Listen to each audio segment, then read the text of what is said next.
We have with us Deepika Ganesan, who will take us through reverse charge mechanism. Deepika is a Chennai-based chartered accountant working as assistant manager taxation in Fujitsu General Private Limited. She has authored book titled Goods and Services Tax MCQs for CA IPCC students. She is a faculty for indirect taxations for CA students, professional and executive in ICAI Chennai. She is also a faculty for diploma course on GST in MOP Vaishnav College for Women, and she is a faculty for certificate course for members in ICAI. He is a guest faculty on GSTS in various colleges. She has a strong passion towards teaching and love for indirect taxation. She is a qualified GST exam conducted by NASIM and now an accredited GST trainer. She is selected as a faculty in Faculty Identification Program for GST conducted by the Institute of Chartered Accountants of India. She has written articles on GST and got published in Tax Guru, VAT, Infoline, etc. As a CA student, she has presented various papers in indirect taxation across India and won Best Paper Presenter Award in Pune on the topic Service Tax, Reverse Charge and Joint Charge Mechanism, at Hyderabad on the topic Service Tax, Place of Provision of Service Rules, and at Ghaziabad on the topic Service Tax in Construction Industry. Yeah, renowned public speaker in various forums of ICAI and SICASA Study Circle. She was the executive committee member of SICASA 2013-14 and organized various seminars, study circles, and cultural activities for CA students. She has a strong industrial training background in Carborundum Universal Limited of Burgappa Group. Did her graduation in commerce in MOP Vaishnav College for Women, Chennai, and an active participator and winner in various intercollegiate and intracollegiate events. She has been awarded Arivu Tulir in Queen Mary's College on Women's Day, a great orator in school and college for various events, and a meritorious students with a school second in 12th standard and sentiment accountancy. A big round of applause for Deepika Madam. May I now request a invitation in the sir forward and present an amendment to Deepika Madam.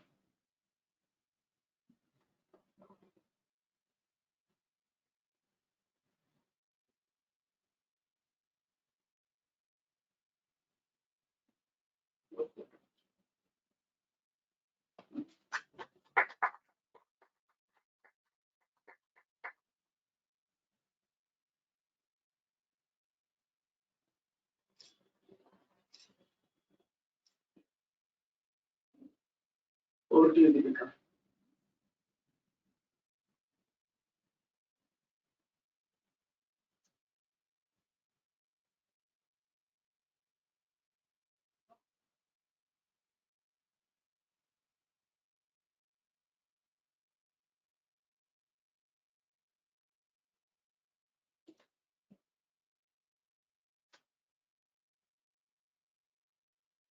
Hello. So thank you for the warm introduction, Rahman sir. So with this, we commence our session on reverse charge mechanism.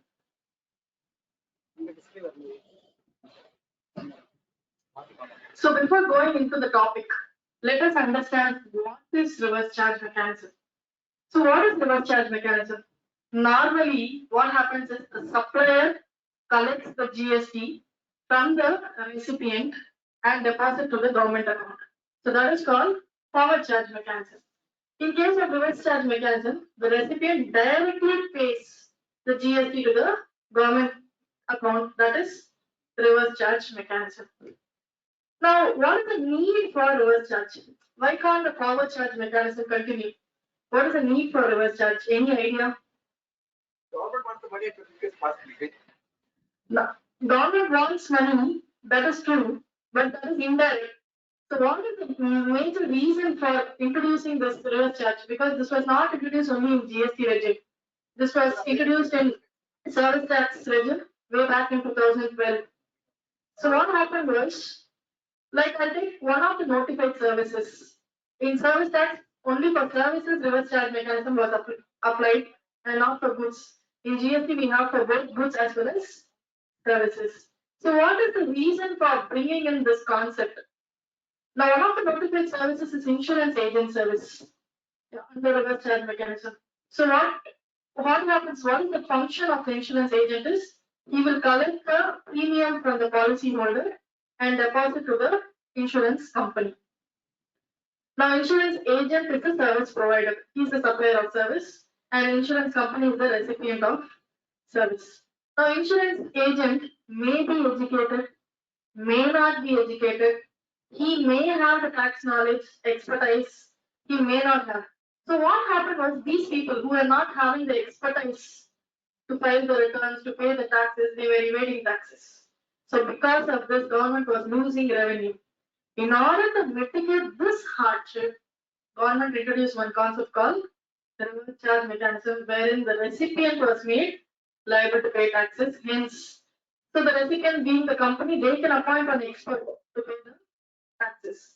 So hence this concept called reverse charge mechanism arrived in 2012, and that was taken by GST also discontinuing. And when this reverse charge mechanism was introduced in GST, it started, that is in 2017 when GST law was enacted. It started with 11 services, 9 in CGST and 2 services in IGST.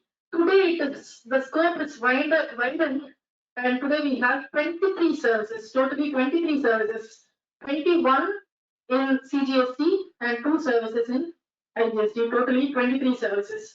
So let us see each service in detail.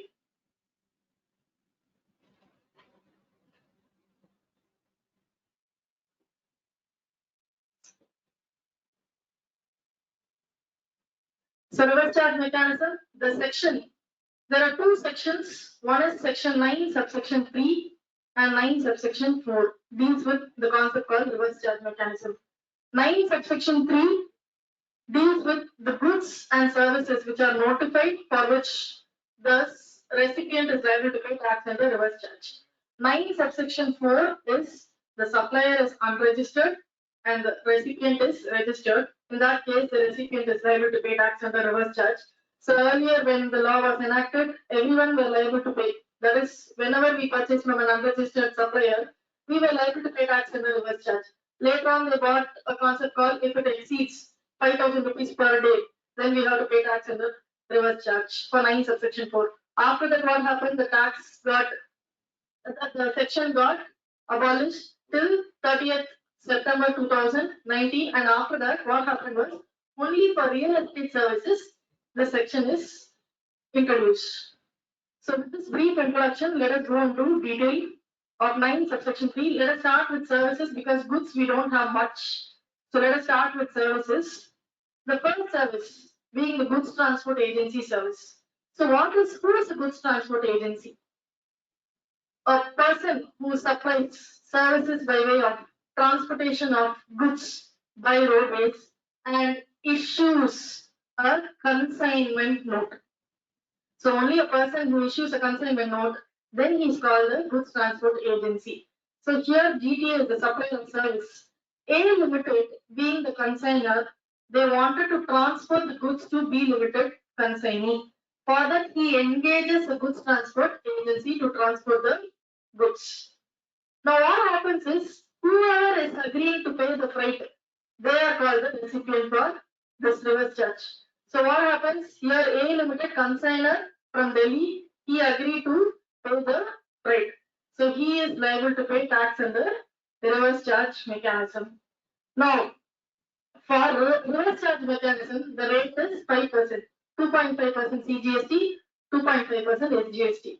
If you wanted to pay under forward charge, it's very much possible. There are two options. It's option 1 and option 2. There is a mistake. So option 1, 5%, no ITC. Option 2, 12% with ITC. 6% CGST, 6% SGST. The goods transport agency can claim the ITC. Now conditions. What are the conditions you have to satisfy to pay under forward charge mechanism? Point number 1 is the supplier should have taken registration under CGST Act. Point number 2, he should have exercised the option to pay tax under forward charge mechanism in relation to transportation of goods. Point number 3, he should issue a tax invoice containing the CGST and SGST, and he should also provide a declaration in Annexure 3 on such invoice which is issued by him. So these are the 4 major points. One is he should have taken registration. Next is he should have exercised the option to pay tax under forward charge. Third, he should have issued a tax invoice with GST part. And fourth, he should have given a declaration as prescribed in Annexure 3.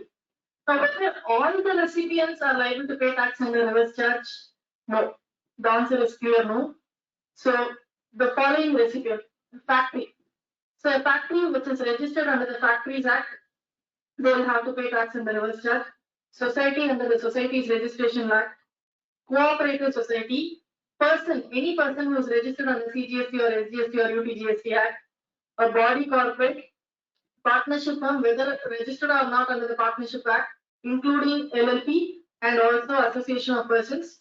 A registered casual taxable person. First of all, let us understand who is a casual taxable person. So, who is a casual taxable person? Any idea? A casual taxable person is a person who, from a different state, comes to another state and supplies goods or services where he does not have a fixed place of business. For example, now say I belong to Delhi. Deepika belongs to Delhi. In Delhi, I have a registration. Now I come to Tamil Nadu for, say, this exhibition in Island Grounds.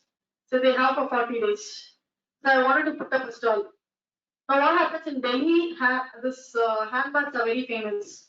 You get in very lesser amount, in cheaper you get the handbags. So I'm putting a stall in the exhibition for handbags.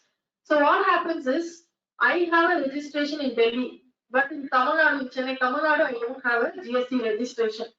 So this casual taxable person, wherever he is doing business, he has to get himself compulsorily registered irrespective of his turnover.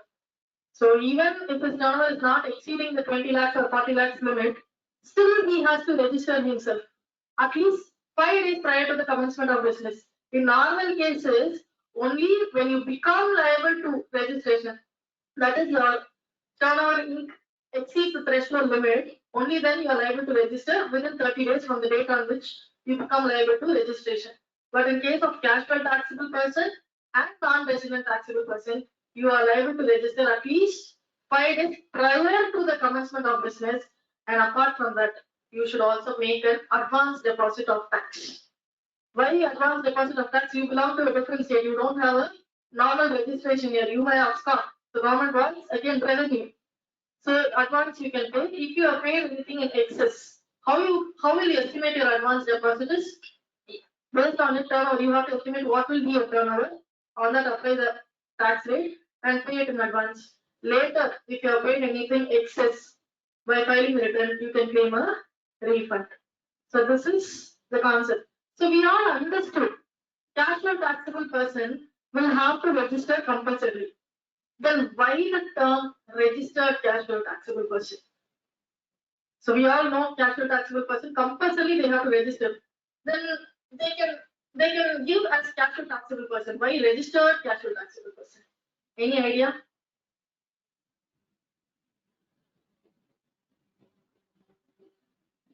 So when way back in 2017 when the law was enacted, the statement was just casual taxable person. It was not registered casual taxable person. Later on, we got an amendment stating that a casual taxable person dealing with handicraft goods need not register compulsorily. Need not register compulsorily. That means only when his turnover exceeds the threshold limit, he has to register. That's why this concept has come as registered casual taxable person. So these are the recipients who will have to pay tax under reverse charge mechanism for goods transport agency service. Whether all services supplied by goods transport agency are taxable under reverse charge? No, there are certain exemptions. So transportation of goods, why I have given in rail or vessel is that is also relating to the same exemption. So I have given it here.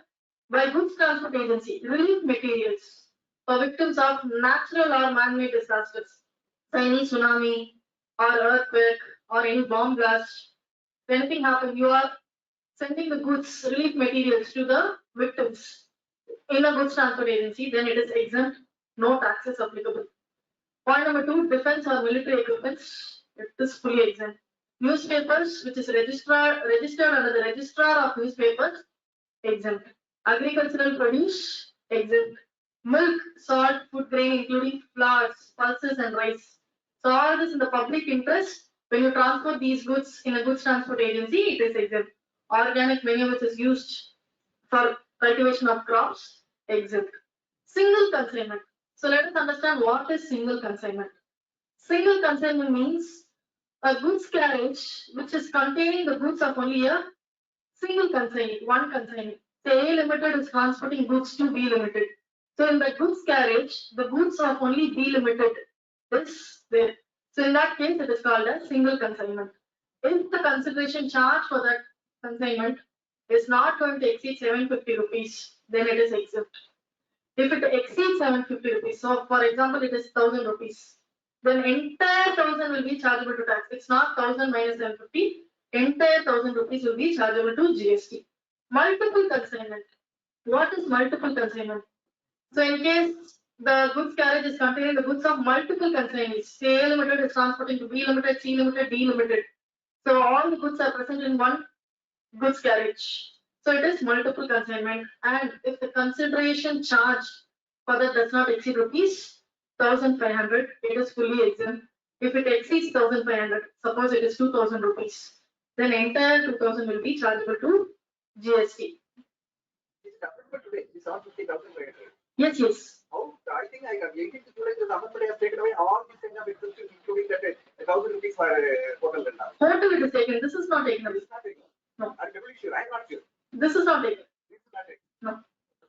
Okay, fine. So what are the other exemptions?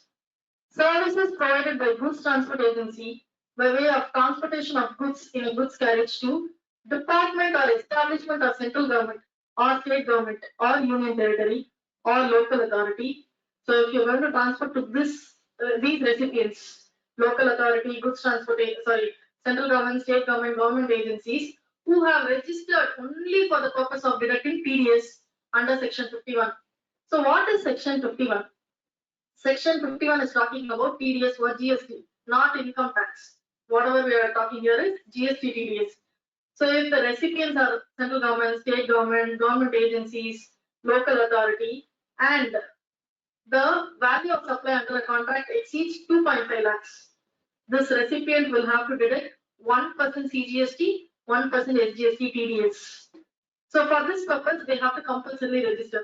Like how we saw capital taxable person, they have to register compulsorily. Same way, a person who's required to deduct TDS will also have to register compulsorily, irrespective of the threshold limit. So if they have taken registration only for this purpose and not normal registration, then if you're transporting goods in a goods transport agency to these persons, then it is fully exempt. So with this, we complete the first service, the goods transportation service. Next is legal services. Services provided by advocates, including senior advocates, to business entity located in taxable territory.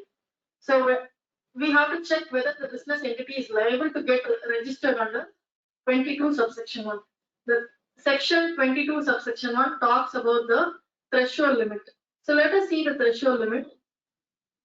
Supply of goods, it is 40 lakhs. When law was enacted, it was 20 lakhs in general. both goods as well as services. But later on, it got amended as 40 lakhs in a financial year. Supplier of service, 20 lakhs. And supplier of goods or service in the special states, MMNT, Manipur, Mizoram, Nagaland, and Tripura. It is 10 lakhs in a financial year. Next is supplier of goods or service in these states, AMS UPT, Arunachal Pradesh, Meghalaya, Sikkim, Uttarakhand, Puducherry, and Telangana. Then it is 20 lakhs. So this is the threshold limit which is prescribed under section 22, subsection 1. If a business entity, this turnover exceeds the threshold limit prescribed under section 22, subsection 1, then whatever legal services provided to the business entity will be chargeable to tax under reverse charge mechanism, and the business entity will have to pay tax under reverse charge.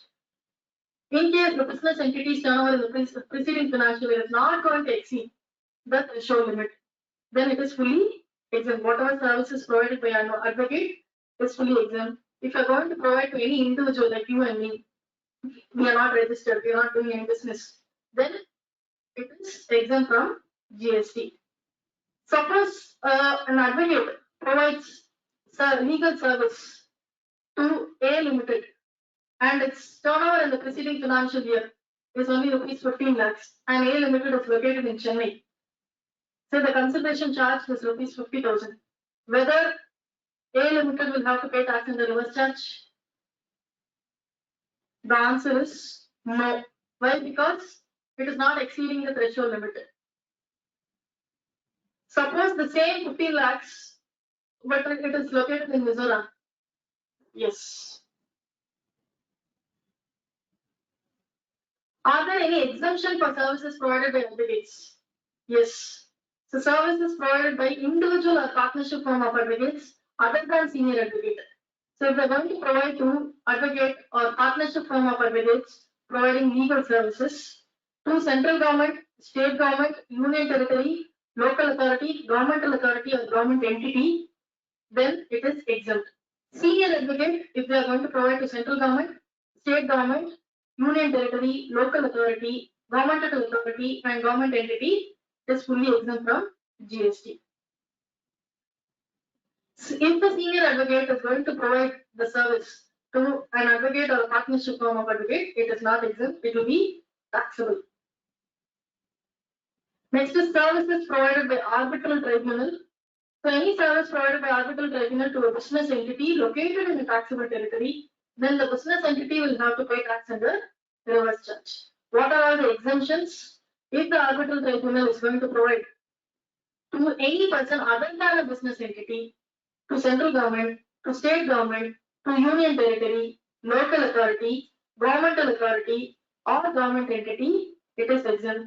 To a business entity, and same thing which we saw for legal services, whether business entity is required to register under 22 subsection 1 in the financial year, preceding financial year. That is the threshold limit which we saw, 40 lakhs, 20 lakhs and 10 lakhs. If it is yes, taxable under reverse charge, no, exempt from GST. Sponsorship services. So sponsorship services, whoever is making the sponsor, whoever is providing the sponsorship, they are the recipient, and whoever is receiving the sponsorship service, they will be called as a supplier. Now, for example, PepsiCo, they are sponsored for IPL. Now, what happens is that IPL, they become the service supplier, and the PepsiCo becomes a recipient. Why? Because nobody will sponsor for free of cost. You get a brand image, publicity. So you get advertisements. So you are the recipient of service, and the IPL, they become the supplier. So sponsorship services, we are going to learn along with circular number 116/35/2019. So what the circular says, if any individual is going to sponsor to charitable organizations, whether it is aimed at giving publicity, if it is yes, chargeable to GST under forward charge. You may ask me a question, why forward charge we are discussing under the topic, the reverse charge mechanism. It is related to sponsorship, so I wanted to club it here. Now suppose I sponsor for a temple. They are giving my name, Deepika. Then there is no publicity. So it is not liable to GST. Suppose Deepika and Associates Chartered Accountant, then it is aimed at giving publicity, hence it is liable to GST under forward charge mechanism. By a body corporate, by individual to others, forward charge. If a body corporate or a partnership firm is going to supply, going to sponsor, then it is liable to GST under RCM by a person who is making the sponsorship service. Now I have taken the example, Arun Exolo, to sponsor villa to a winner of Vijay TV in Super Singer. So what happens? Who is this body? Whether Arun Exolo is body corporate? Yes. Who is the supplier? Vijay TV is the supplier. Who is the recipient? Arun Exolo. We see. So as soon as the advertisement comes, the first advertisement will be Arun Exolo because they are sponsoring for the winner. So Arun Exolo will have to pay tax under reverse charge mechanism. Government services, central government, state government, union territory, local authority. So government services by the Department of Post. Now all the speed post, express parcel post, life insurance, all this are exempted. Earlier it was taxable under forward charge. Now it is exempt. With the recent notification, I don't remember the notification number, but it was dated 13th July, and with effect from 18th July it is applicable. So it is fully exempt. Services in relation to an aircraft or vessel or inside or outside the precincts of port or airport, if the government is going to provide this service, it is fully taxable under forward charge. In case of repairs of vessel, that is exempt. Others are fully chargeable to forward charge. Transportation of goods or passengers by the government, if it is going to be AC, then it is chargeable to GST. Whether it is first class or 2-tier or 3-tier, it is chargeable to GST. And airways, roadways, all this. But in case of second sitting or sleeper class, it is exempt under public interest. Others are all chargeable to tax under forward charge mechanism. Renting of immovable property. So the government is going to provide renting of immovable property to registered person. Then the registered person will have to pay tax in the forward charge mechanism, provided the value of supply exceeds rupees 5,000 in a financial year. If it is going to be provided to an unregistered person, fully taxable under forward charge mechanism, where value of supply exceeds 5,000.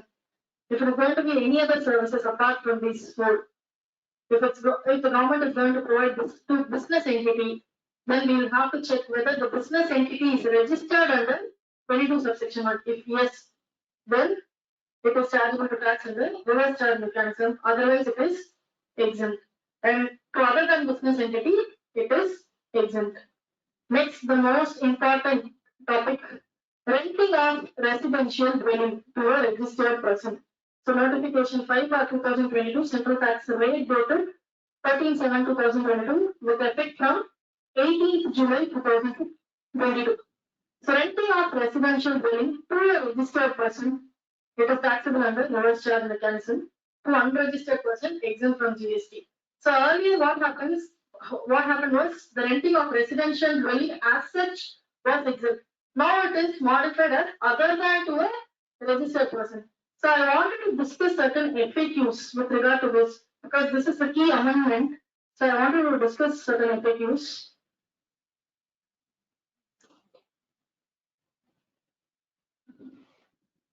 So these are FAQs.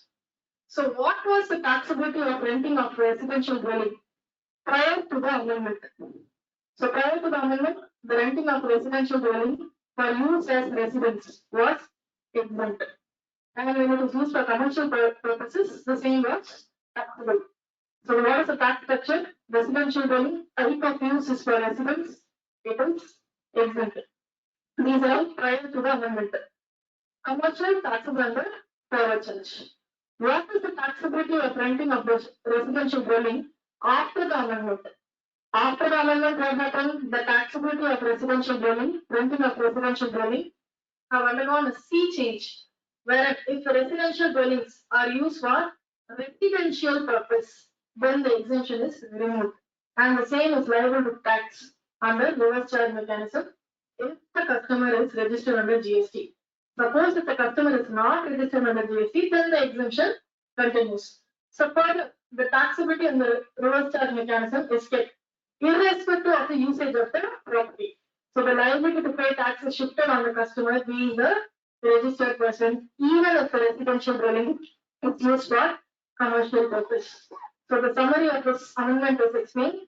So if the residential dwelling is the type of use is residence and it is provided to a registered customer taxable under reverse charge. If type of use is residence and provided to an unregistered customer, it is exempt. If it is commercial purpose provided to a registered person, taxable under reverse charge. Commercial purpose provided to an unregistered person, taxable under forward charge mechanism. So let us understand what is the meaning of the term residential dwelling. So the residential dwelling, the term residential dwelling is not defined under GST law or as well service tax law. However, the education rate issued by the CBEC under the Western Service Tax regime, what it says is, in the absence of definition in the law, the same needs to be interpreted in terms of normal trade parlance, as per which it is any residential accommodation that does not include hotel, inn, guest house, campsite, lodge, houseboat, or like places meant for temporary stay. That means you should stay for a considerable period of time. So then it is called as residential dwelling. So the general dictionary meaning of the term residential dwelling means living in a certain place permanently for a considerable length of time. So from the above one can judge that the structure of dwelling, the way it is designed, the layout of the dwelling, and the intent of its use of are of paramount importance to determine whether or not the premises is a residential dwelling. What all factors one must consider in determining a property as a residential dwelling? So as discussed above, the GST law is silent on what criteria is to qualify the property as residential dwelling. So based on the meaning of the term residential dwelling in general parlance, various factors that one needs to consider for determining if a particular dwelling is a residential dwelling or a commercial premises are as under. The layout of the property, its structure, whether it is designed for use as a residential unit or commercial unit, how is the plan of the property sanctioned by the local authorities, the intention of the developer or owner of the property, the purpose for which the dwelling is put to use. So these are the parameters which we need to check to determine whether a property is for residential dwelling or not. And the length of stay. So we have to stay for a considerable period of time. So the above list is not exhaustive, and one needs to determine the status of the premises based on various combination or more of the other factors depending upon the facts of each case. So this is important because the taxability of it depend upon whether the property is residential dwelling or otherwise, especially the changes in the taxability of both the increase, residential dwelling and accommodation services. So in other words, if one concludes the property to be a residential dwelling, then there is no taxability in the hands of the landlord, the lessor, as the taxability is either exempt or it is shifted to the recipient of service. However, if one concludes the property to be commercial purpose, then the taxability is under forward charge. So how to determine whether a particular premises is used as a residence or as accommodation service? So in order to understand whether the premises is used as a residence or as an accommodation service, one needs to understand the term residence.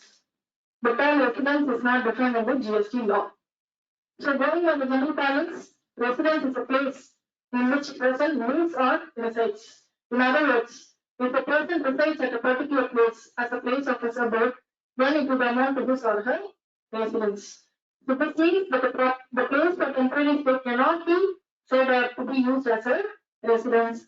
It can at the most be an accommodation or lodging for some period of time, but it cannot be said to be one's residence. It has to be for a considerable period of time.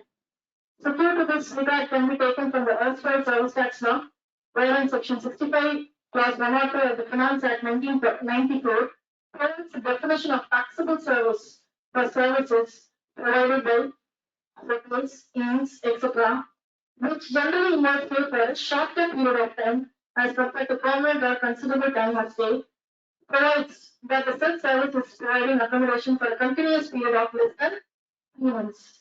So guidance or benchmarking of 3 months can be taken from the above. So taking care from above, it can be stated that intention of the law is to provide exemption in cases where the main intention of taking the premises on lease or rent is for long-term stay. The same view is also in line with the view taken by the Karnataka and High in the case of irreversible ambush.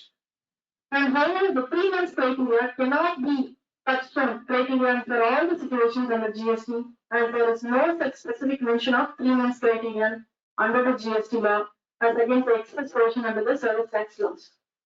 So therefore, one needs to factor out various business dynamics, the way contracts are structured, the privity of contract to determine whether the premises is used as a residence or is merely an accommodation service. So in view of purpose, it is very important aspect as based on this determination, the rate of tax would differ.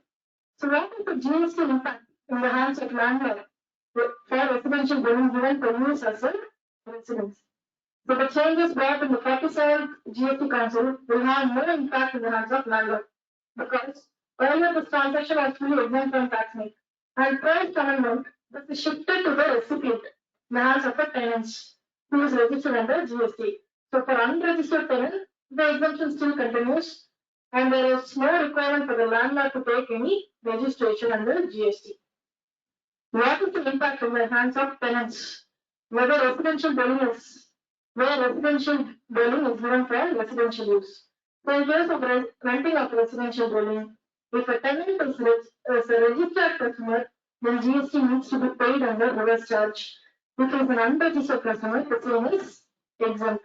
So the liability to pay arises in the hands of the tenant, even if the usage of the property is for the residential purpose. So there could be cases where the individual is registered under GST, but the residential property is taken on lease, where such lease is not in the course of business, but for his personal sake.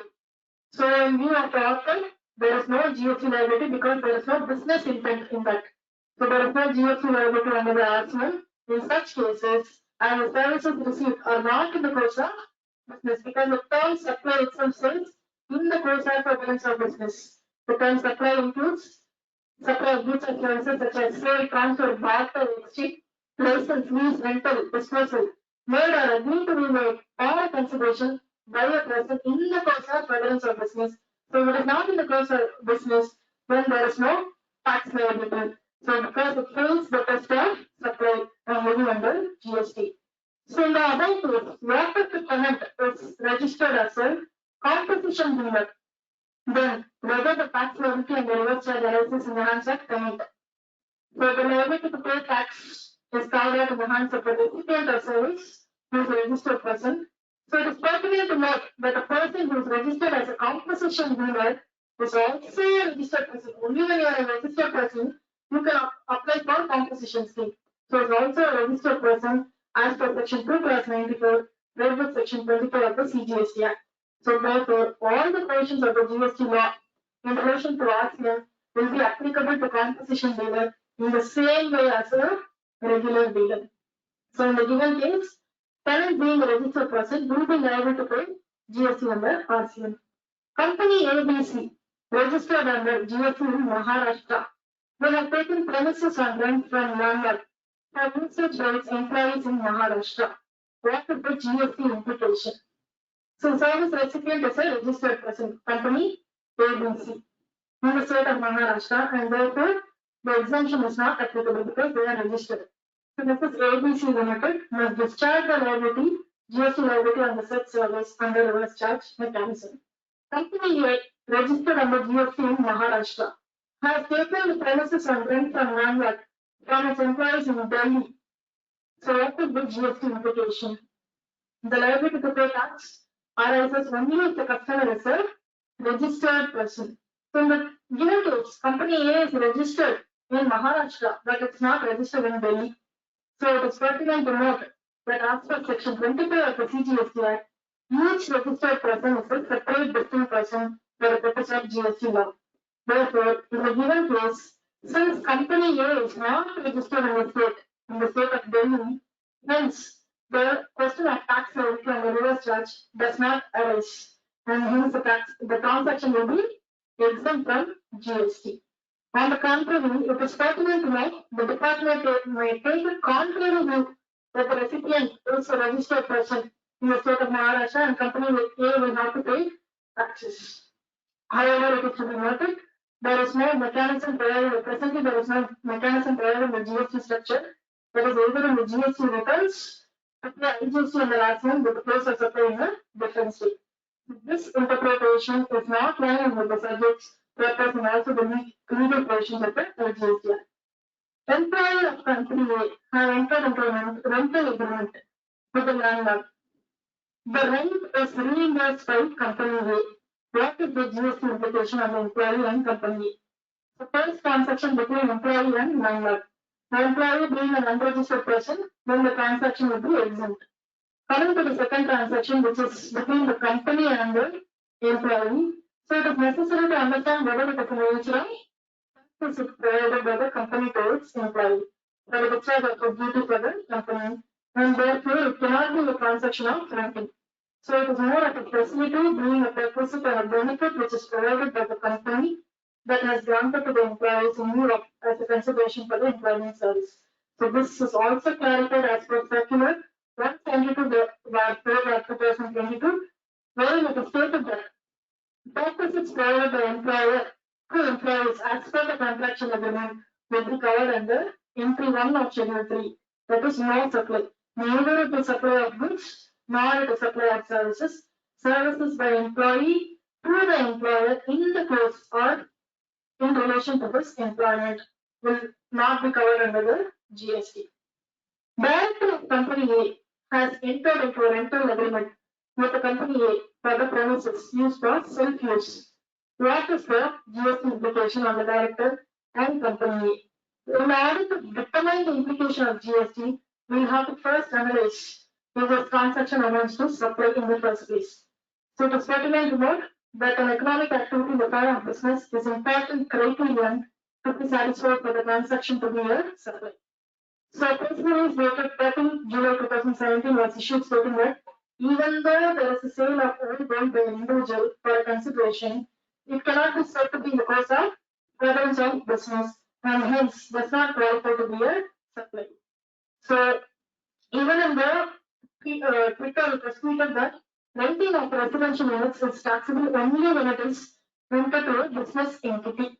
Now, GST is payable when it is rented to a private person for personal use. No GST even if the proprietor or partner of the firm rents resident for personal use. So based on the above, it can be understood that aspect of business needs to be always looked upon as the levy of taxes on the supplier. In the given case, the director cannot be accepted in the business of renting the properties to the company, and the important criteria of business in the scope of supply is thereby the transaction cannot be said to be a supply in the first place, and therefore the taxability to pay tax and the overcharge in the hands of company does not arise. In the other case, what if the director receives the rental paid by him as a reimbursement, as a compensation for employment by way of reimbursement from the company instead of a separate rental deed?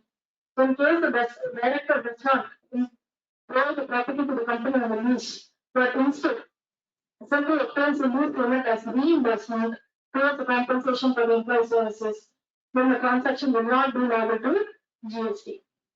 Director of company A have entered into a rental agreement with the company A for the premises to be used as a guest house or employee quarter by the company A.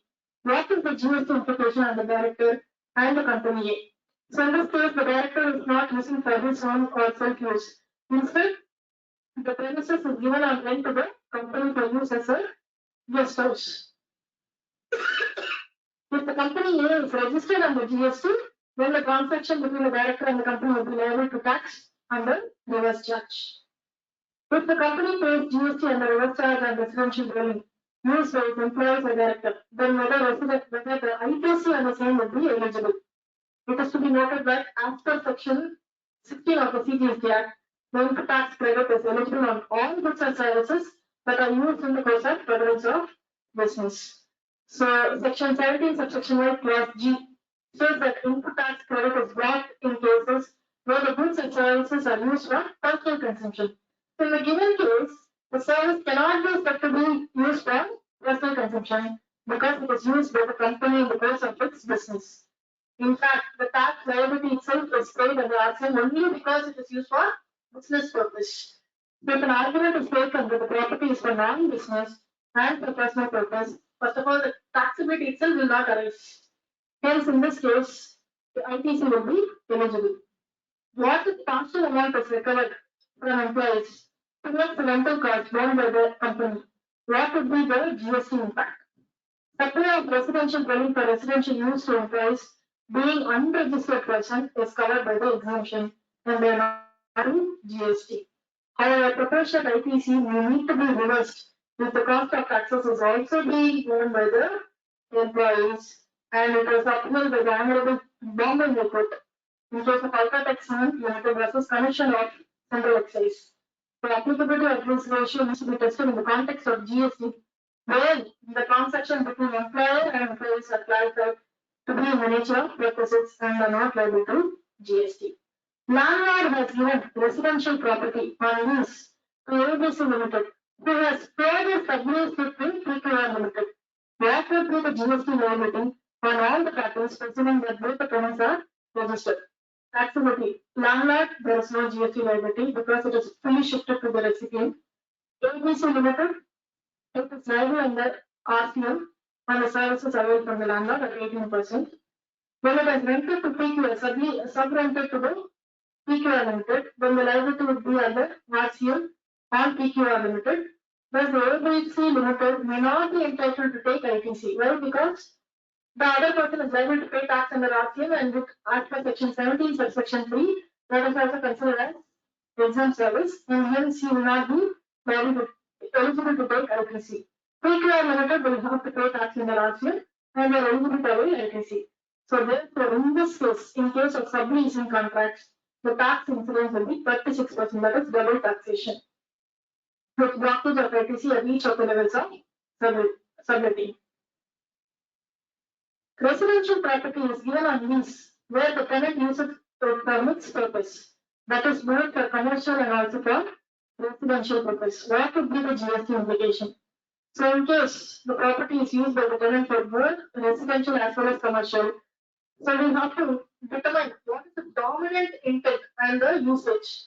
If predominantly the property is intended to be used for residence with some ancillary commercial use, so like how we do, we have a residence in our house, we operate with a laptop for our clients. So same way, predominantly we are using it for residential purpose. So ancillary is commercial use. Then the taxability must be determined as if the property is used for residential purpose. The reverse will also hold good. If the separate price is fixed for the area, say one particular room is for commercial, others are all for residential, then tax needs to be discharged proportionately under reverse charge to the extent of usage for commercial purpose. It is important that the terms of the agreement clearly spell out the intent and the breakup of costs to avoid any possible dispute with the tax authorities as to taxability. In the above case, what shall be the implication of the ITC? So, the liability paid by the tenant would be eligible as credit to the extent it is used in the course of furtherance of business. And Rule 32 provides for disallowance where inward supply is partly used for business and partly otherwise. So 5% will be taken away, the ITC. So with this we conclude the FAQs on residential dwelling. Let us move on to the next service, directed service. Directed service to a company or a body corporate located on a taxable territory by an independent director. So independent director, he is not an employee of the company. So therefore, it is outside the ambit of Schedule 3. The GST is payable by the company or body corporate under reverse charge mechanism. Whole-time director. So whole-time director, we have to bifurcate into two. Whether this consideration is in the form of salaries, director's remuneration is in the form of salaries in the books of company, and it is subject to TDS under 192. If it is yes, then he is an employee of the company. It's neither supply of goods nor supply of services as per Schedule 3, and hence no GST. Director's remuneration is declared separately other than salaries, and they are subject to TDS under 194J of Income Tax Act as fees for professional or technical services. Then he is not an employee of the company, and it's outside the ambit of Schedule 3, and GST is payable by the company or body corporate under reverse charge mechanism. Insurance agent service. So this is the very first example which we have taken to understand why there is a need for reverse charge mechanism. So what is the work of an insurance agent? He collects the premium from the policy holder and deposits to the insurance company. So if the insurance is going to the premium is going to cover only risk, then only one option is there. You have to pay commission, GST on the commission at 18%. If it is going to be risk plus savings, two options are there. One option is pay GST on commission at 18%. Second option, value of supply, that is premium charge. If the premium charge is 10,000 rupees, for the first year take 25%, so 2,500. On the 2,500, GST of 18% will apply. From subsequent year, second year onwards, it is 12.5% of the premium. So many of us have insurance policies. If you check your policy, it will be given. It will be charged with this. Person carrying on insurance business, that is recipient, should be located in the taxable territory. Recovery agent. So whoever is going to recover the loan amount from the customers and provide service to the banking company or financial institution or an NBFC located in taxable territory, then reverse charge mechanism will apply. The banking company or the NBFC or financial institution located in taxable territory will have to pay tax in the reverse charge. Supply of services by members of overseeing committee to RBI.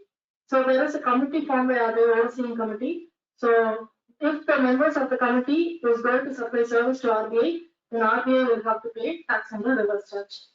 Individual direct selling agents to a banking company. If they're going to be a body corporate, partnership or LLP, then taxable under forward charge. Other than a body corporate to the banking company, taxable under reverse charge. So who is the direct selling agent? He works as a referral agent to a bank or NBFC. So what his function is, he has to find potential customers for the bank he represents. And he will look for a person who wants a loan in the market. Services provided by business facilitator to a banking company. Read with circular number 86/5/2019 GST. Services provided by business facilitator to a banking company in the rural area branches exempt. To urban area branch is fully taxable under RCM. So who is a business facilitator? He can refer clients for the bank to carry out its transaction, but he cannot transact on behalf of the bank. But business correspondent can transact on behalf of the bank. That is the difference between the business facilitator and the business correspondent. So circular, what is the circular specified? So banks will pay a reasonable commission or fees to the business correspondent or the business facilitator.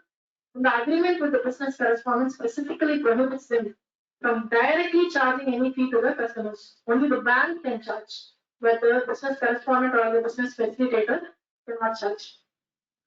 On the other hand, banks are permitted to collect reasonable service charges from the customer for any service in a transparent manner.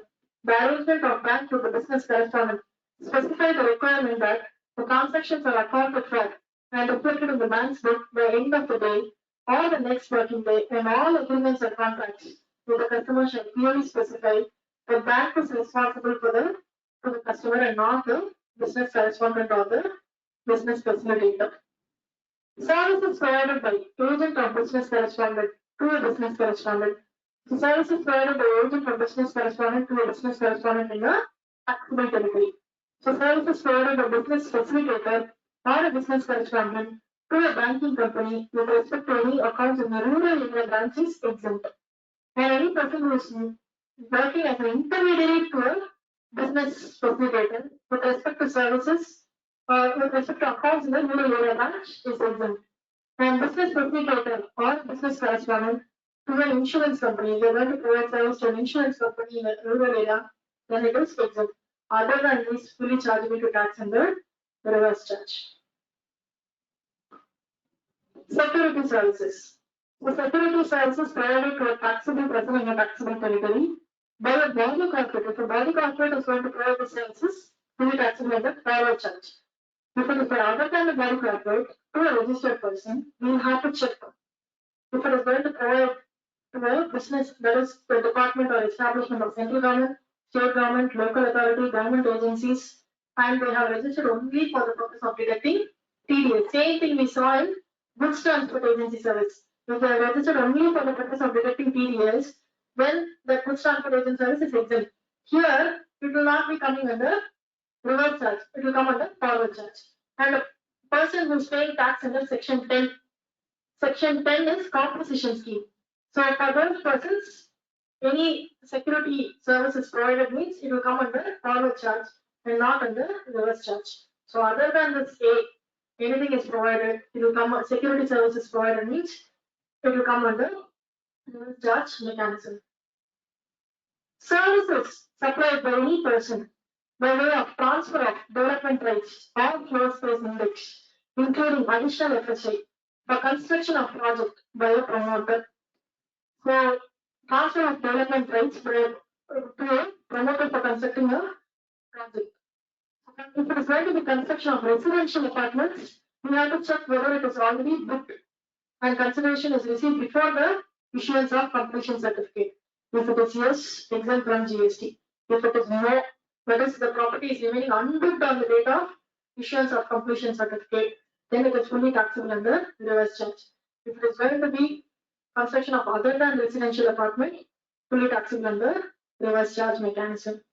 Long-term lease of land, if it is going to be 30 years or more, by any person against consideration in the form of upfront premium, upfront amount, it can be called as premium, salami, tax-based development charges, or by any other name, and a periodic rent for construction of a project by promoter. So what is long-term lease? Generally, long-term lease as per GST is 30 years or more.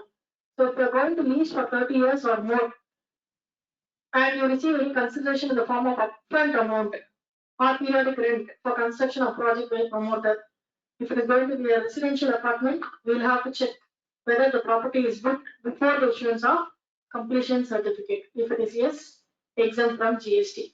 If it is no, the property is remaining unbooked, then it is taxable under reverse charge mechanism. Promoter will have to pay tax under reverse charge. If it is construction of other than residential apartment, then taxable under reverse charge. So what are the other exemptions?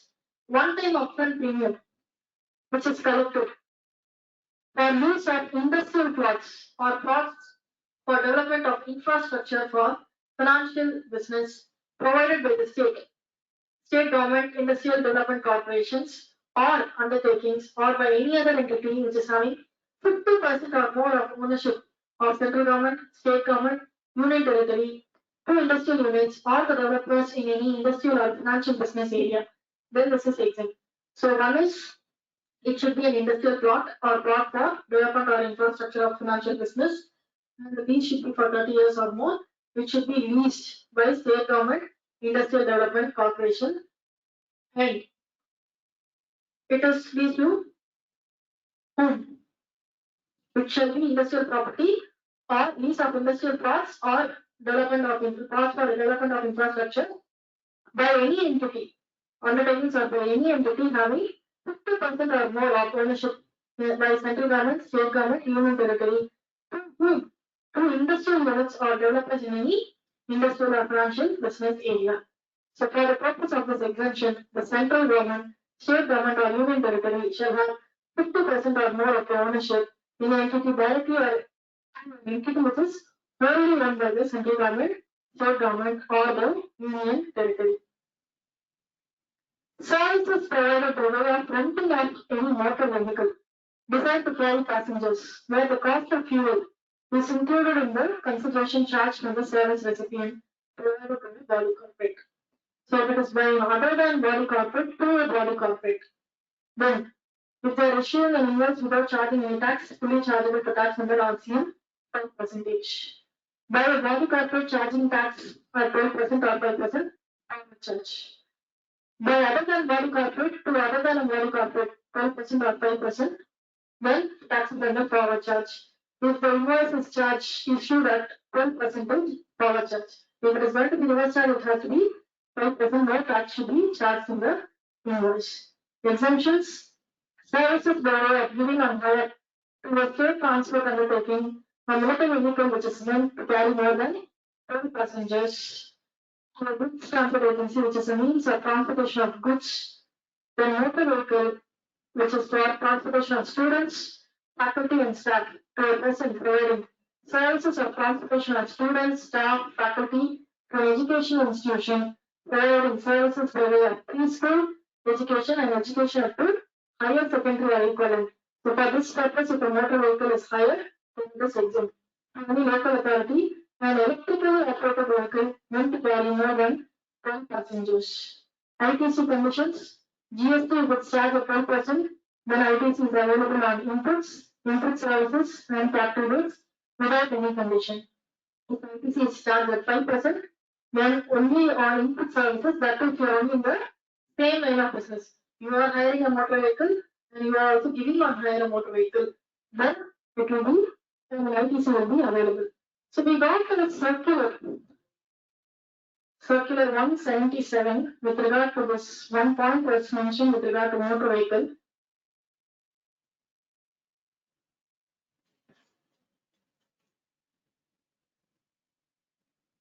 Situations in which corporate recipients are liable to pay GST on renting of motor vehicles designed to carry passengers.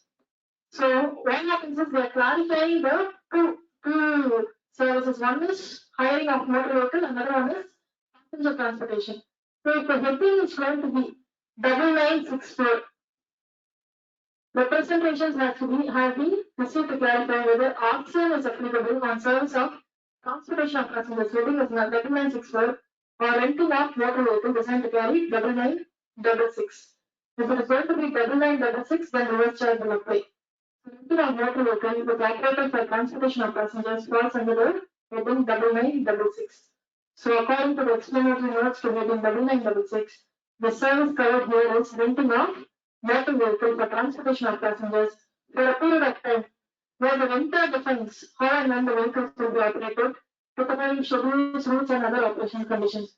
So what happens is we hire a motor vehicle, we go to the factory, go down and warehouse when we come back. So we tell them the time, one day we hire.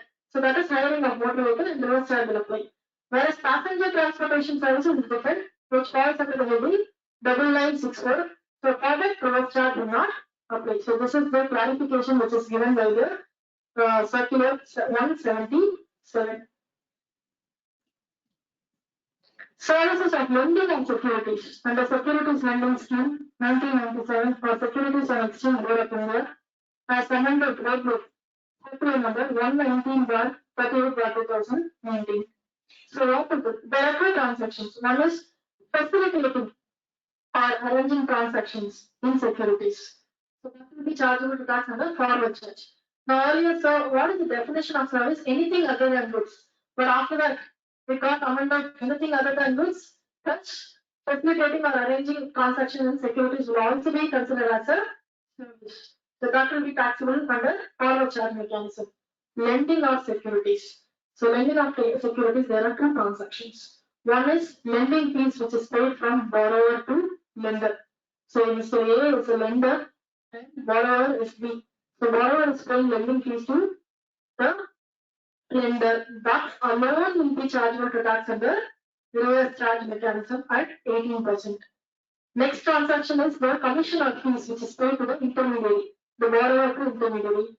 That will come under forward charge mechanism.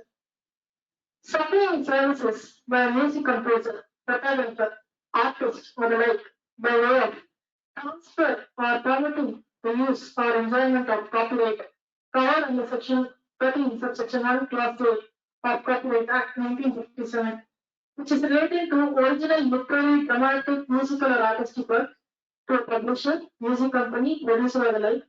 So these persons are going to provide to a publisher, music company. Then the music company or publisher will have to pay tax under reverse charge mechanism. Next, services supplied by an author. So author is transferring or permitting the use of his enjoyment of copyright under Section 13(1)(a). So there are two categories. Earlier that was also covered under reverse charge mechanism. Now what happened after the amendment? What we are trying to tell is if the author has taken a registration under the CGST Act. Point number 1, he should have registered under the CGST Act. Point number 2, he should have filed a declaration in Annexure 1 and stating that he exercises the option to pay under forward charge mechanism. and he also should declare that he will not withdraw from the option within a period of 1 year from the date of declaration. And he also makes a declaration in Annexure 2 in Form GST IMV 1 to the publisher on the invoice. So all these satisfied, all these conditions are satisfied, then it is chargeable tax as a forward charge by the author. Otherwise, the publisher will have to pay tax under reverse charge mechanism. So with this, we complete the CGST part. Next, we have the two services under IGST. Section 5, subsection 3 of IGST Act, notification number 10/2017, integrated tax rate 28/6/2017. This is nothing but import of service. Any service supplied by any person who is located in a non-taxable territory to a person other than a non-taxable online recipient. So ABC Limited from US is supplying to Indian company, then Indian company will have to pay tax under reverse charge mechanism. This is import of service. Let us understand who is a non-taxable online recipient. Non-taxable online recipient is a government, local authority, government authority, an individual or person not registered under the GST, and he is receiving some online information database access and retrieval service, online services in relation to purpose other than commerce, industry, or any other business or profession located in the taxable territory. And next is the most important point, person trade. Services supplied by a person located in non-taxable territory by way of transportation of goods by a vessel from a place outside India after customs station of clearance in India. So what happens here is both supplier and the recipient are outside the taxable territory. They are non-taxable territory. So they engage the vessel to transfer the goods to India. So what happens? The goods are coming to India and importer is liable to pay taxes. But we got a Gujarat High Court judgment in the case of Moluk Minerals, where importer is not liable to pay any GST because both supplier and the recipients are located in the non-taxable territory. So still it is debatable. But we have not got anything by way of a notification that it is not liable under RCM, so it is covered here. So with this, I have completed the services for RCM. Let us see the other points with regard to reverse charge mechanism.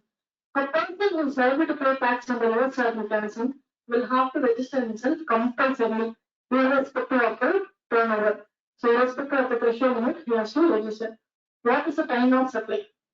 Time of supply for goods, date of receipt of goods, or date of receipt of payment, or date immediately after the expiry of 30 days from the date of invoice, whichever is earlier will be the time of supply for goods. For services, date of receipt of payment, or date immediately after the expiry of 60 days from the date of invoice, whichever is earlier. Now, suppose we are going to pay on 22nd August, so invoice is issued on 1st June. Then 1st August will be taken as the time of supply. 60 days, 61st day will be taken.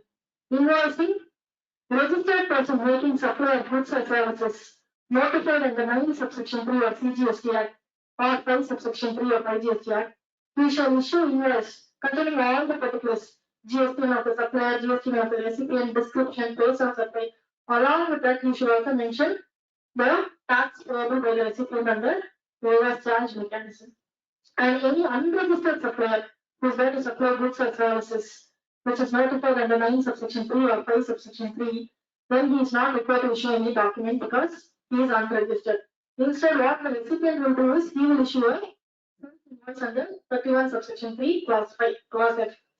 Recipient who is liable to pay tax under reverse charge, he should also issue a payment voucher at the time of making payment to the supplier.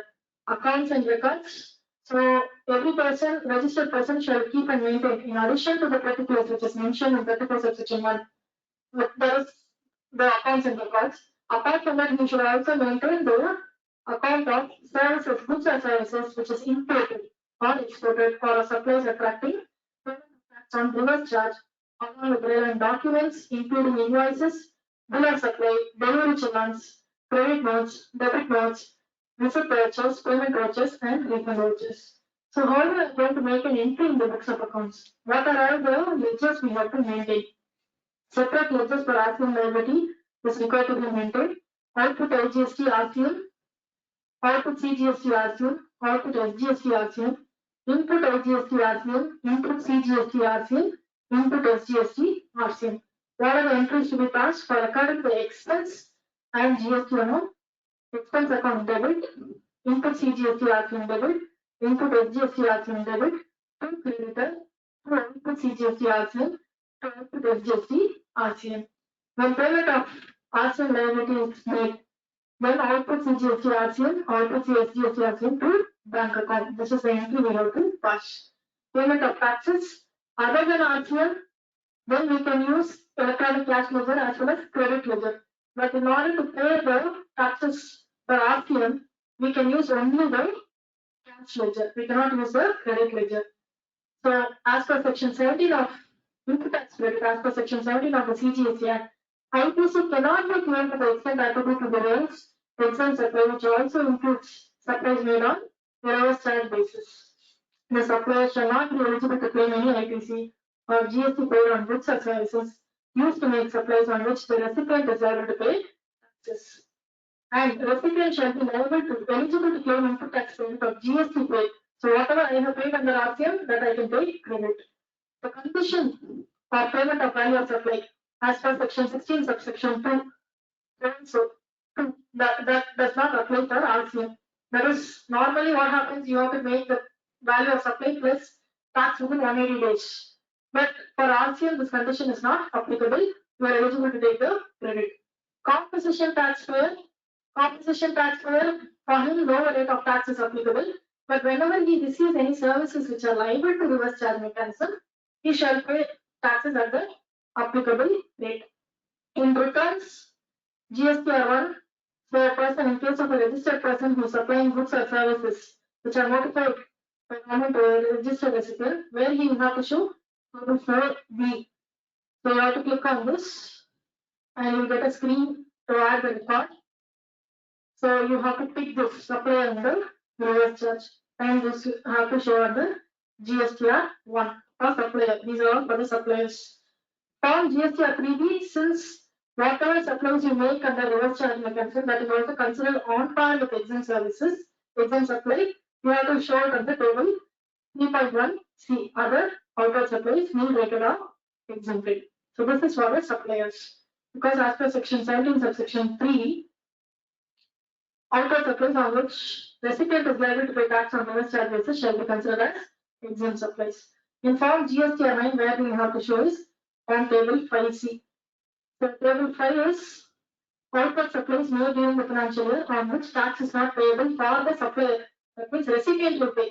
So the supplier will have to declare under supplies on which tax is to be paid by the recipient on reverse charge basis.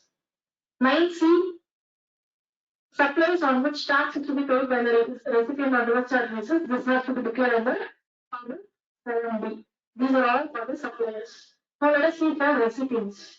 Form GSTR1, in case of registered person receiving the supply of goods or services which is taxable under reverse charge.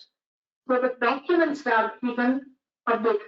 Invoices or invoice supplied from unregistered person. There you can update, and payment voucher, there you can update. And in form GSTR3B, invoice supplies liable to reverse charge. In form in table 3.1B, and in case of ITC, table 4A3, invoice supplies liable to reverse charge. And in GSTR9, in table 4G, invoice supplies on which tax is to be paid on reverse charge basis. So in GSTR9 annual return, what is table 4? So details of advances, inward or outward supplies on which tax is payable. So you are liable to pay. So you have to declare it under table 4G. And 9C, inward supplies in table 6C and 6D. If it is going to be received from unregistered person, 6C, and registered person, 6D. So this is in 9C, where you have to declare. 9C is wherever RC is there. Reconciliation of road price liability and amount payable thereon. So whether it is 5% or 12% or 18%, so wherever RC is mentioned, there you have to declare. So with this penalties. As per section 122 of the CGST Act, So we all know whoever is liable to pay tax in the reverse charge will have to compulsorily register. But in case he is not obtaining the registration, if he fails to obtain registration, then he has to pay a penalty of 10,000 rupees or an amount equivalent to the tax evaded, whichever is higher. So we have completed for services. Let us see for goods. So cashews, not shelled or peeled. If it is supplied from agriculturals to any registered person, then that registered person will have to pay tax in the reverse charge. BD wrapper or tenderleaves from agriculturals to any registered person, then the registered person will have to pay tax in the reverse charge. Tobacco leaves from agriculturals to any registered person, then the registered person will have to pay tax in the reverse charge. Silk yarn from manufacturer of silk yarn to any registered person, then the registered person will have to pay tax in the reverse charge. Crop patent, agricultural to any registered person, then the registered person will have to pay.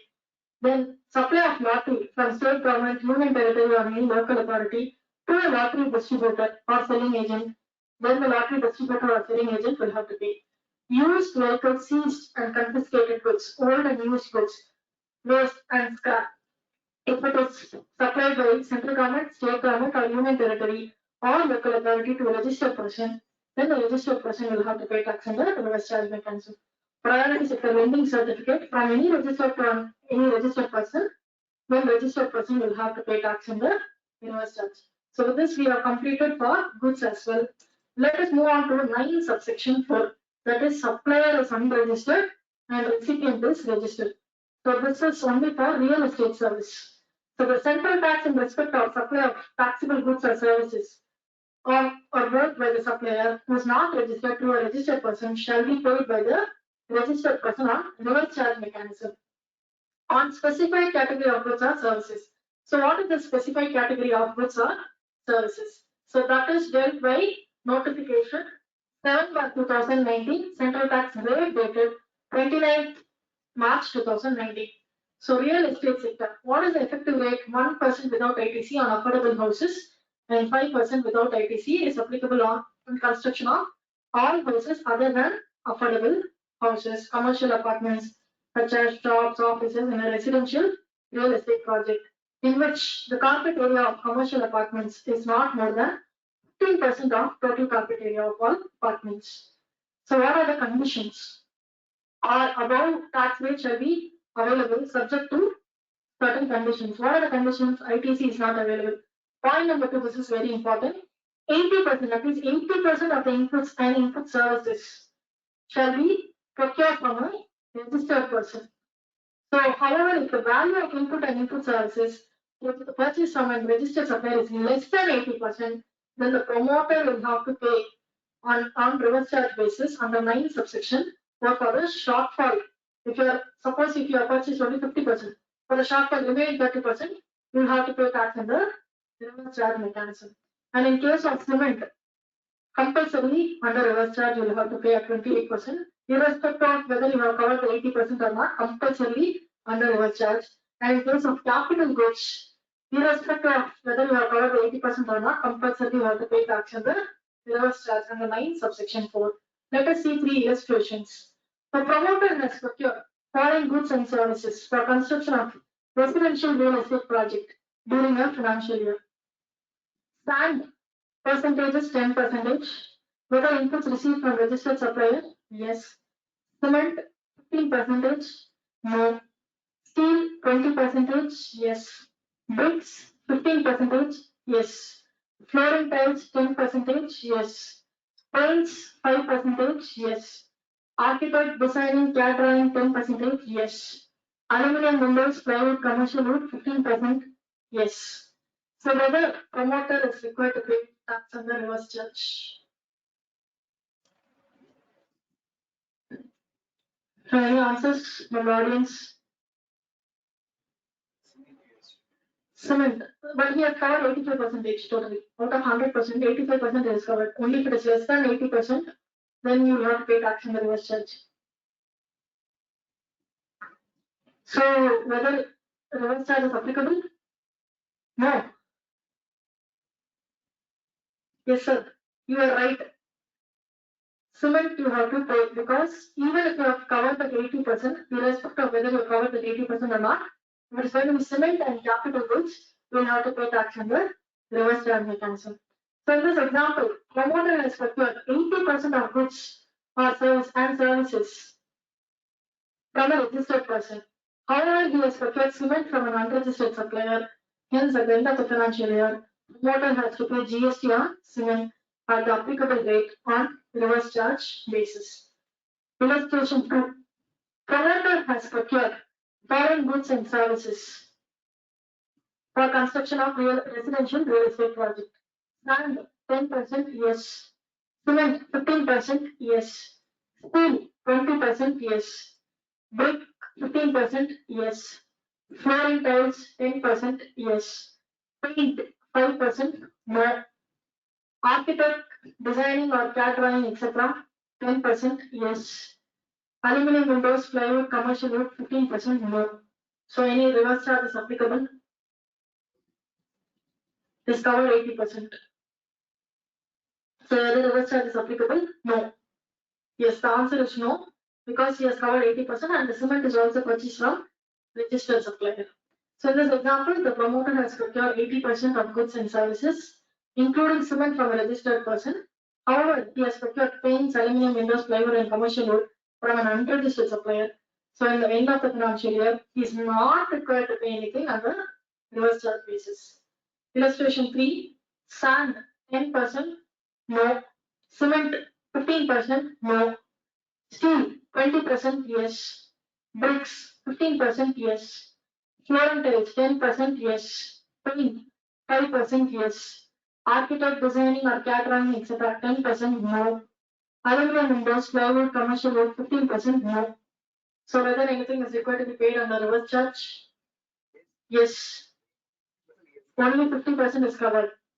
So in this example, the promoter has procured 50% of goods and services from a GST registered person. However, he has procured sand, cement, and aluminum windows, plywood, commercial wood from an unregistered supplier. So thus the value of goods and services procured from unregistered registered supplier fall short of the threshold limit of 80%. So to fulfill his tax liability, for the shortfall of 30%, he has to mandatorily pay under reverse charge mechanism. For cement, he has to pay under reverse charge, and remaining 15% that he has to pay under reverse charge mechanism. So let us discuss. I have prepared certain 10 MCQs with regard to reverse charge mechanism. So let us discuss that. Which of the following services are chargeable to tax under RCM? So answer is here, but you can try. Agricultural produce transferred through GTA. Defense or military equipment transported through GTA. Goods transported through GTA to a single consignee, and consideration charges ₹1,000. Goods transported through GTA to a multiple consignee, and consideration charges ₹600. So the answer is going to be C. Why? Because for a single consignee, what is the limit? 750. So but here ₹1,000 is charged. The entire 1,000 will be chargeable to reverse charge mechanism. Which of the following is true? Renting of all immovable property is taxable under RCM. Renting of immovable property for commercial purpose to a registered person by government is taxable under RCM in case the value of supply does not exceed ₹55,000 in a financial year. Renting of residential dwelling to a registered person is taxable under RCM, both A and B. C. So renting of residential dwelling is taxable under RCM. D is only if it exceeds 5,000, it will come under RCM. If it is not going to exceed 5,000, it is exempt. Which of the following is taxable under RCM? Services provided by independent director to a company. Services provided by full-time directors to a company. So both A and B, none of your below. First is covered.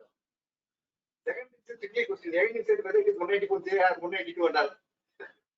So if the question is silent, you can take it as salaries. Then it's okay. No need. So the answer is A. Which of the following is taxable under RCM? Services provided by insurance agent to insurance company. Services provided by recovery agent to banking company or NBFC. Services provided by overseeing committee to RBI. All of the above. All of the above. Perfect.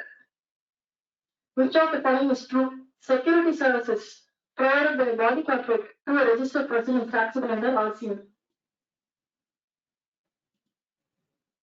Security services provided by other than a body corporate to a registered person is taxable under RCM. Both A and B, none of the above. B, perfect. What is time of supply of services for services taxable under RCM? Date of receipt of payment, date immediately after the expiry of 60 days from the date of invoice, A or B, whichever is earlier, A or B, whichever is later. C is the correct answer. Mr. A provided legal service to B Limited in Chennai. The consideration charged is ₹1 lakh. B Limited's turnover in the preceding financial year is 15 lakhs and is not registered under GST. Which of the following is true? Mr. A shall pay tax under forward charge mechanism.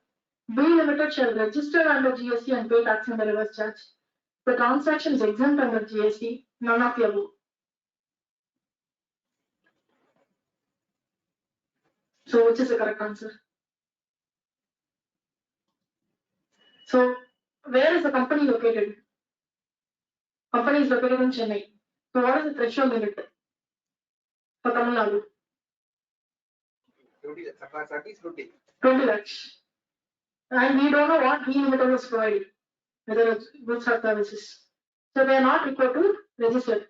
When they are not required to register, any advocate who is providing service to a business entity who is not required to register. So, what happens? Exempt. The transaction is exempt under GST. Which of the following is true? Renting of motor vehicle by a body corporate to a body corporate is taxable under RCM. Renting of motor vehicle by other than a body corporate to a body corporate is taxable under RCM. Renting of motor vehicle by other than a body corporate to other than a body corporate. Both A and B. Which one? B. So the answer is B. Which of the following is chargeable to tax under RCM under 9 subsection 4? Purchase of cement from unregistered supplier, purchase of capital goods from unregistered supplier, both A and B, none of the above. Answer is C. Perfect. Which of the following is chargeable to tax under RCM under 9 subsection 4? Value of input and input services purchased from unregistered person is less than 90%, 85%, 80%, none of the above. C. Yeah. So with this, I complete my presentation on reverse charge mechanism. Hope I have enlightened you with some sort of knowledge. So I'm open to questions. Any questions from the audience? Commercial property lettered out by unregistered person, pre-registered person. They come under RCM. Commercial property Lettered out by unregistered person, pre-registered person. renting of residential building is covered under RCM. Commercial property, no, it will not come under RCM.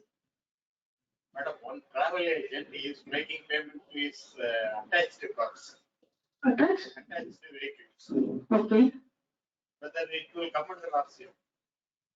Unregistered persons. No, sir. Unregistered person, only real estate is covered.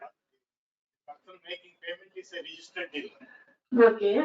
He is taking vehicles from unregistered people. Okay. And people are attaching their vehicles with the travel. He is making payment for them. It will not come, sir. It will be covered. It will not come. Yes. Any other questions?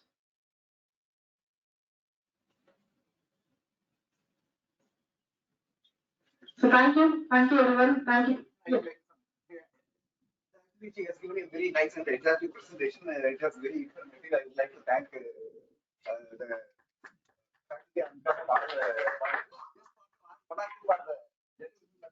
see, actually she has covered. I don't say anything wrong about it. Just one thing.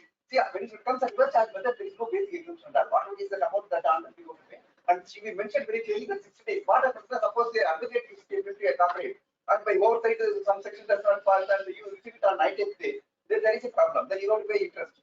So we have to keep the timeline and make payment. Because your credit, she is saying that you are entitled to make credit only when you make the payment. And reverse charge. That's anyway, it is very nice presentation. Good. Thank you, sir. Thank you. Thank you so much.